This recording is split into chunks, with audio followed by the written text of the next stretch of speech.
What's up, guys? Specstar here today, and a long time no see, fellas. Been a while since I got a good upload up, but that's kind of how it is with me not really actively seeking out any more draft league things to do. I'm just in the NPL right now, and we know that thing's going about as fast as a tortoise baked on marijuana, also known as pot, also known as the devil's lettuce. And I just want to say a message for all you kids out there.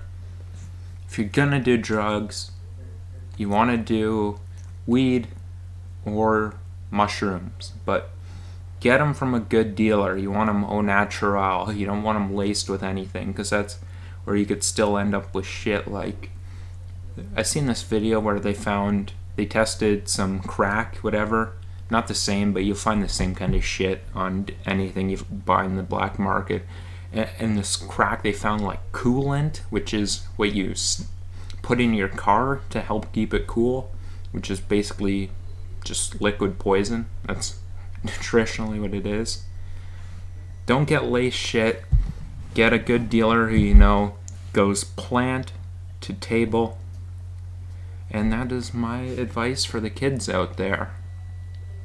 But don't do it unless you're 5 years old or older. I'm not crazy here. I wouldn't tell a 4-year-old. 5-year-old, at 5 years old, you kind of know what you're doing, 5-year-old, you're smart enough to know what you want to put in your body and what you don't. I would say that you don't want to do pot when studying. It'll make you too lazy. But if you get nervous for one of your spelling tests, it might help you calm down and focus a little bit more. Although you gotta know your own high, because you might be one of those people who can't access their memory too well when they're baked. All you kids out there, all you 5 years old or older, you got to know your own high. It's 2019. You gotta know it. Anyway, we got a little bit off topic here. I got my first battle against Shuckle King, my first playoff battle, and he's got a team consisting of Landorus Incarnate, of course Sheer Force version because it is 2019, and if you're in a league that bans Sheer Force Landorus, politely ask the league commissioner what the hell is wrong with them, because that is it's a decent mon, but it is not the best one available, and it is not nearly as good, in my opinion, my not so humble opinion, not nearly as good as Coco or Celesteela. Anyway, I'm going to continue getting off topic, aren't I? Landorus Incarnate, Megalopony, Azelf, Azumarill, Alolan Muck, and regular Manectric. You know what? I gotta add my ramblings because I haven't been uploading, so I gotta make up for lost ramblings. That's my plan here. And I've got a team. Let me switch the hell on over to it. I'm gonna try to make it up to you guys with this video. Starting off, I got a pretty typical Specstar Mega Medicham with dual fighting, stab, priority, and no speed. That is the quintessential Specstar Mega Medicham. I've got High Jump Kick, Fake Out, Drain Punch, and Poison Jab. High Jump Kick, the damage was important for hitting shit like... I had my reasons. He had Pokemon that didn't come that I wanted. Skarmory. It's important to hit Skarmory hard enough.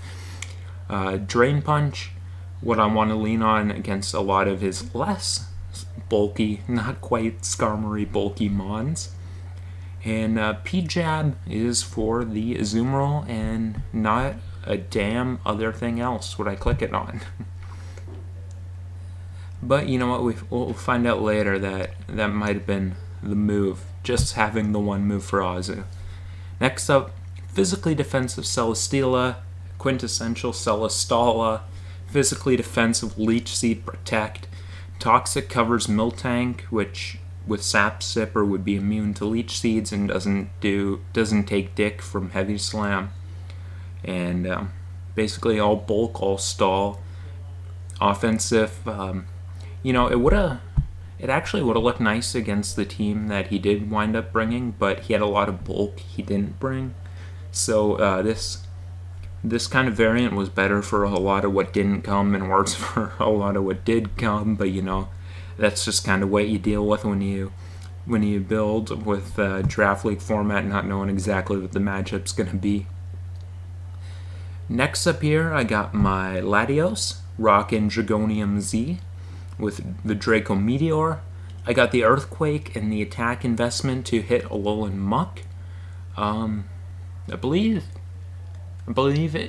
I have a tiny roll to 2-hit KO Muck with Earthquake if it's at full, but that's not really what I'm thinking about. I'm thinking about after I get a little bit of chip on it, or I potentially get up rocks, which as you can see with my rocker here, not exactly the most reliable rocker, so I don't know for sure if I will have rocks up.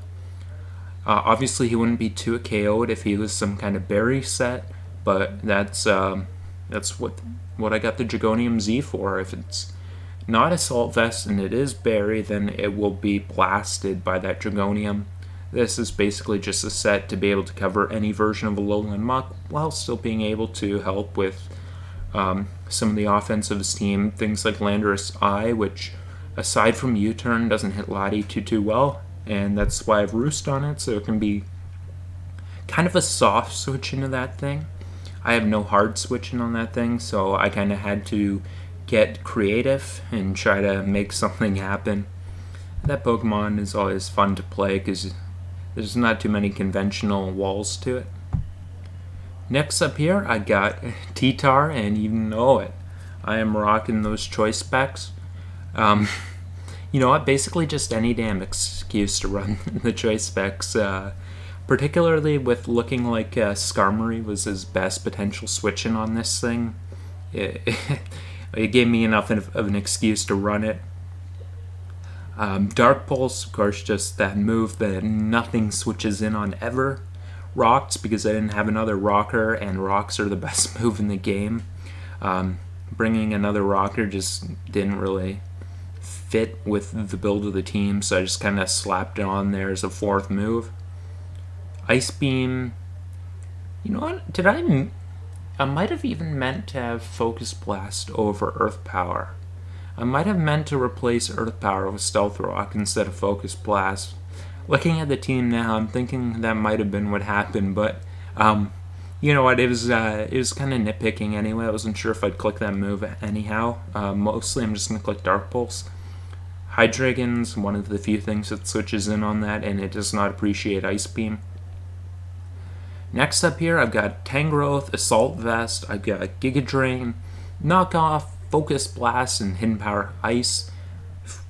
Focus Blast stops Skarmory from being able to roost on it. It also hits Miltank, which may want to be a switch-in on Tangrowth.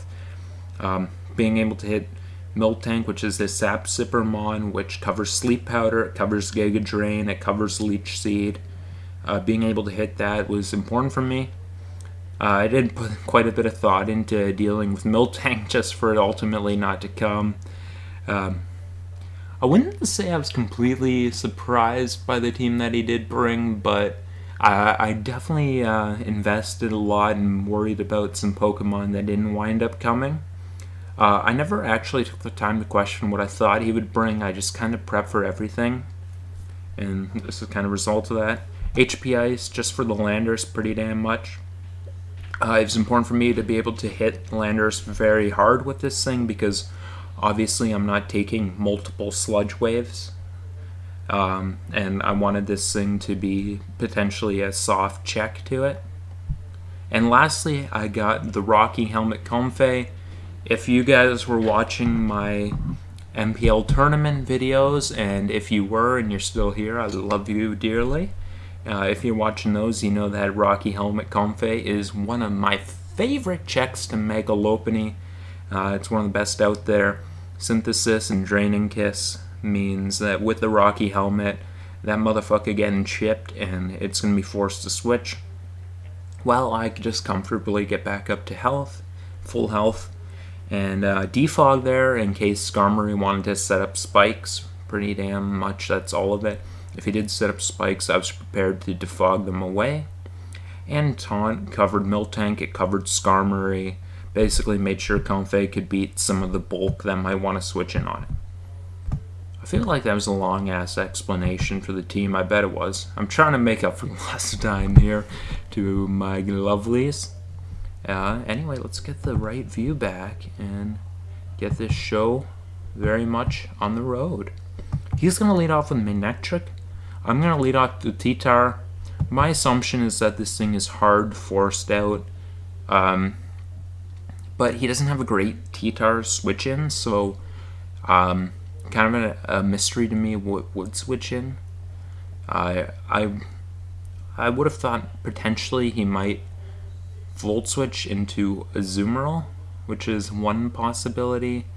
He also could just kind of attack me and let Manectric go down, because he doesn't have that many great options, and it's not really to do with the team he brought, because basically he didn't have anything that switches in on my favorite little Specs T-Tar. And yeah, so here, thinking that he's got a difficult decision to make, I'm just going to want to get at my rocks. I do not see hazard removal aside from Lando Eye, which would not be removal on his team, so getting rocks up early was great for me. He's going to show to be timid Life Orb, so that's good to note, and Hidden Power Fighting, which is good prep on his behalf. I'm going to go into Tangrowth, not thinking he has the balls to turn 2 clicking Overheat. If he did, I would be impressed. Tangrowth kind of a safe play. He does Volt Switch there and goes into Muck, and I'm going to go into my T-Tar here, which handles a knockoff, it handles a Gunk Shot, any kind of thing he would want to do. T-Tar's good for that. He's going to hit me with a Gunk Shot, and I'm going to click Earth Power here. Just kind of, I would assume Landorus would be one of the last things he would potentially go into there, because he doesn't know I'm special, and he would have to think Stone Edge. So everything else kind of good for Earth Power. Here, I'm getting behind. Based on Earth Power, Azumarill is probably max HP, and that was a low roll. Alternatively, it could have been somewhat specially defensive. Seeing leftovers really means I'm not ruling anything out, particularly not before seeing any moves of it. So I'm going to want to bring in Medicham here. And the reason I want to bring in Medicham is because I can click Poison Jab and very safely take the thing out. If he goes into Muck, then I kill it the next turn, which is very fine with me. If he goes into Landorus, which is the only other Mon that takes a Poison Jab, I am very fine getting off that damage plus Rocks damage on Landorus this early. So P-Jab with Medicham here is just kind of the safest thing I can do. And no matter what set he is, it's not like he's able to survive this. So he's going to protect here, which makes me think, particularly with the leftovers, he's some kind of Whirlpool variant, which is pretty interesting. Actually, he's probably Sap Sipper, and that was probably looking to trap Tangrowth, which is real interesting. I would have been curious in seeing how that would have wound up unfolding, but in this game, we're both pretty damn offensive with our teams, so there's going to be times where difficult decisions need to be made, and Pokemon we don't want to throw out, we're going to have to. And that turn's going to be one where he has to, and I'm going to take the thing out with P-Jab there. So now he goes into Manectric, and since I have so much HP investment, I know the thing has no chance to kill me. I'm content to be able to just Drain Punch the thing and take its Thunderbolt, knowing that I do have the bulk and it won't be able to do too much. He goes into Lopunny, and this is just where I go safely into my Comfey, my designed answer to this thing. He's going to Mega Evolve and go for a Frustration, and that is doing just about half, and that's either a high roll Jolly or a lower roll Adamant, if I'm not mistaken.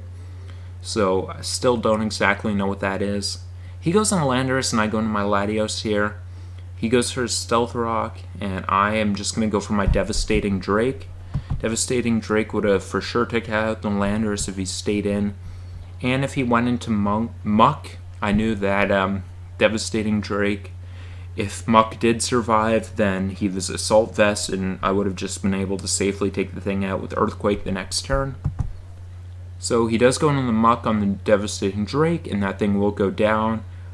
I didn't need to reserve the Z move because obviously Lopunny at 72% in range. Azelf doesn't comfortably take a Draco Meteor, and Landorus is currently in range of Draco Meteor. So here he goes down to Lopunny, and you guessed it, I'm going to go into Comfey here. And not only did you guess it, he guessed it too, and he's going to make the play into his Landorus here, trying to make up some lost ground. I'm going to go to my Steel here, semi-safely. He's going to predict that and click Gravity, so good move there. I'm just going to protect to stall out a turn of Gravity and get another turn of lefties. Since he's seen lefties, it's not like I had to hide that I'm defensive anyway. And I should also explain, seeing that he is Stealth Rock, Gravity, and Earth Power, I didn't have to worry about potentially Substitute, and I didn't realistically have to worry about Calm Mind either. I'm pretty damn sure the last move, Sludge Wave. So here I'm going to go into my Latios, actually predicting the Sludge Wave. He does go for it, and this is just where I click Draco Meteor, and something gets to die, especially with Gravity, making sure Draco Meteor is accurate. Azelf is going to go down here, and he is going to go into his Mega Lopunny. Mega Lopunny will... Actually, I'm going to go into Comfey again, and he is going to go for a Drain Punch. Maybe banking or just taking his chance on me potentially getting too aggressive, trying to predict that. If seeing that going for that chance might have been the one condition he did have here. Instead, I go to my Comfey and I just go for a Draining Kiss as he goes into Landorus. He's going to go for Gravity as I go into Celesteela. Again, predicting that. I'm going to go for another Protect. Still good to stall out a turn and get more lefties. Here I got a difficult decision to make, and I am just going to decide to sack off my Latios. Basically, all of my last 5 Pokemon are still very valuable here. I know that Medicham is basically the most valuable thing I have. Then Comfey is very important for potentially with Lopunny. Celesteela is nice basically for both. If Gravity wears off, then I can get it in on either and force a KO. Basically, you guys kind of get the point. Everything had a purpose still. I'm going to go to my Tangrowth here. It would have been a little bit safer for me to go Medicham, click Fake Out, then switch out and kill and sack something off, and then bring Medicham in to click Fake Out again. That probably would have been a little bit safer. At this point, I felt Tangrowth was not really risking a win, and I didn't want to waste his time here, being this late in the game.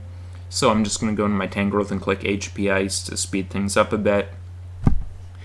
He goes into the Mega Lopunny. He needs to get more health to...